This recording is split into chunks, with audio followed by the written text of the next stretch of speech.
Assalamualaikum warahmatullahi wabarakatuh. Perkenalkan, saya Ayu Sekar dari Prodi Bimbingan Konseling Pendidikan Islam. Pada video kali ini, saya akan menjawab 3 persoalan fikih ibadah yang sering muncul di kalangan masyarakat. Salah satu di antaranya adalah wanita haid yang tetap memaksakan sholat atau puasa.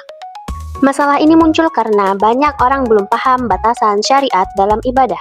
Dalam Islam, haid itu termasuk kondisi hadas besar. Artinya, ibadah tertentu punya aturan khusus. Dalilnya jelas banget disebutkan dalam Al-Baqarah ayat 222, bahwa haid adalah keadaan yang membuat seorang wanita tidak dalam kondisi suci.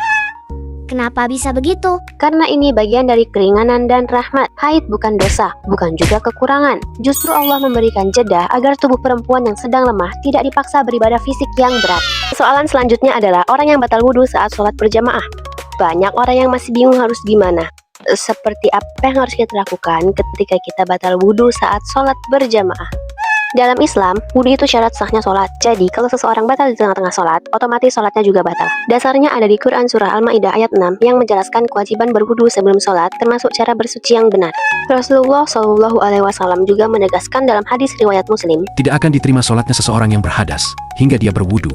Jadi, kalau di tengah sholat ada yang kentut atau tiba-tiba sadar wudhunya batal, dia wajib keluar dari sholat, berwudhu lagi, kemudian boleh ikut kembali sholat berjamaah kalau masih sempat.